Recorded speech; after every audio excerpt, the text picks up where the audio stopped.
자, 그러면 스마트 스토어 상품 등록에 필요한 10가지에 대해서 설명을 드리도록 하겠습니다.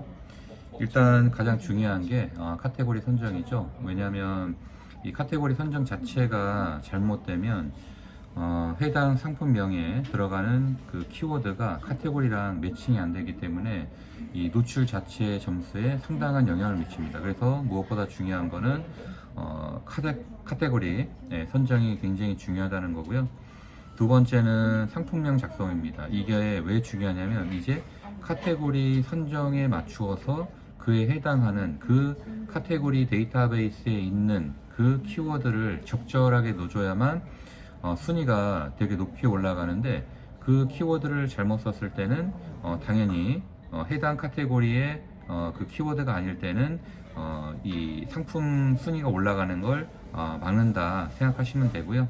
그 다음에 상품명 작성은 이것만 해도 시간이 1시간 정도 걸리는 분량이기 때문에 이건 추후에 상품명 작성은 어떻게 하는지 3가지 방법을 나누어서 설명드리도록 하겠습니다. 그 다음에는 가격 설정인데, 이 가격 설정에서 되게 그 고민이 많으신 분들이 있어요. 왜냐면 어떤 물건을 갖고 와서 그거를 기존 업체들보다 높게 팔아야 되는지 또는 낮게 팔아야 되는지 또는 같은 가격에 판매해야 되는지 아주 고민이 많으신데요. 제가 답을 정해 드릴게요. 기존 업체, 잘 파는 기존 업체와 같은 가격에 파세요. 왜냐하면 여러분이 뭐 처음 런칭하는 기념으로 가격을 낮췄다 이 말이에요. 그럼 어떻게 되느냐, 상대 업체도 가격을 낮출 가능성이 굉장히 높거든요. 왜냐하면 보통 대부분 물건이 안 팔리면은 가격을 핑계로 가격이 낮으니까 상대방이 내게 안 팔리는 거 아닌가 라고 생각할 수 있기 때문에 가격을 낮춰서 상대방을 장악한다는 것은 되게 서로 간 이익을 깎아먹는 일이기 때문에 같은 가격에 마케팅으로서 극복해야 된다라고 생각을 해요. 다음에 4번, 네 번째 대표 이미지인데요. 이 처음에 들어가는 썸네일 무엇보다 중요합니다. 그래서 상품이 눈에 좀 띄고, 그 다음에 고해상도이고, 배경은 네이버 같은 경우에는 네이버에서 준하는 조건이 있어요. 그래서 흰색 화면에 제품이 딱 노출되게끔 하는 게 가장 베스트라고 보고요. 그 다음에 예를 들어서 뭐 옷에 있는 뿌러치다. 근데 이 전체 내 옷 입혀져 있는, 그러니까 옷을 입고 있는 상태에서 뿌러치를 달게 되면 이 작게 보일 거 아니에요. 그러니까 그럴 경우에는 클로즈업해서 얘만 확대해서 보여주는 것도 굉장히 중요하다라고 생각을 해요. 그래서 대표 썸네일 엄청 중요하다는 거. 그 다음에 상세 이미지, 상세 페이지라고 우리가 흔히 얘기하죠. 저는 이거를 판매자의 혼이라고 생각합니다. 상세 페이지는 결과적으로 이거는 뭐 오프라인처럼 영업사원이 있어서 일일이 고객들한테 설명해 줄 수 있는 게 아니잖아요. 결국 그거를 대체하는 게 상세 페이지라고 할 수 있는 거죠.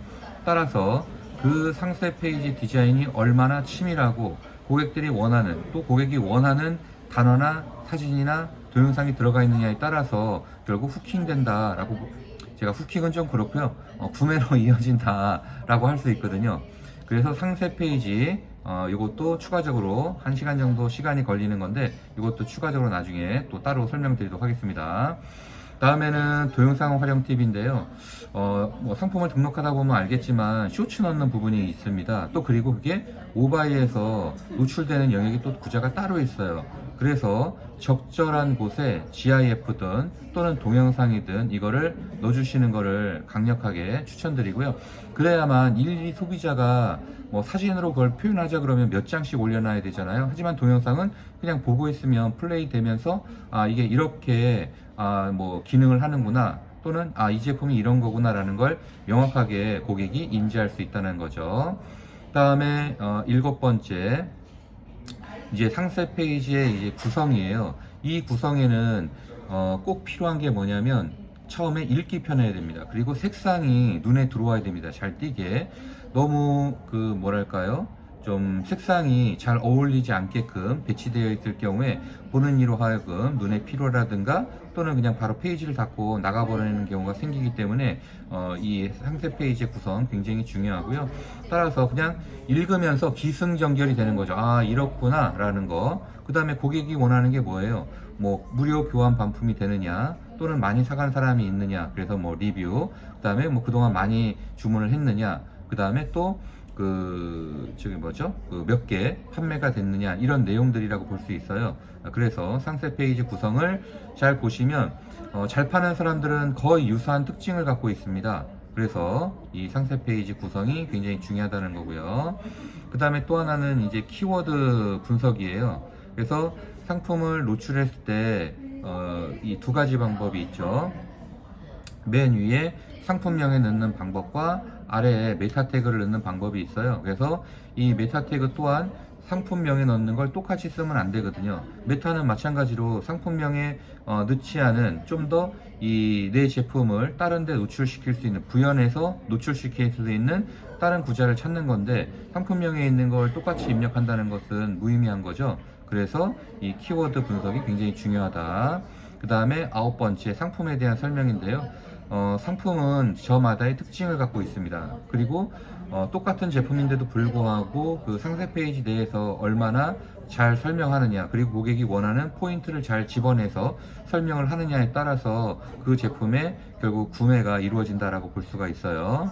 그 다음에 이제 마지막으로 이제 재고 관리인데요.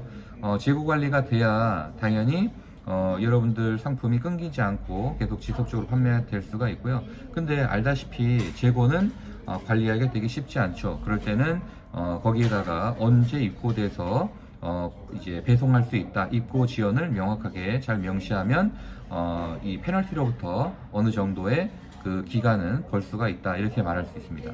자, 이렇게 해서 10가지의 설명을 드렸고요. 추후에 또 쿠팡이라든가 또는 그 외에 입점몰에 대한 것도 올려드리도록 하겠습니다. 감사합니다.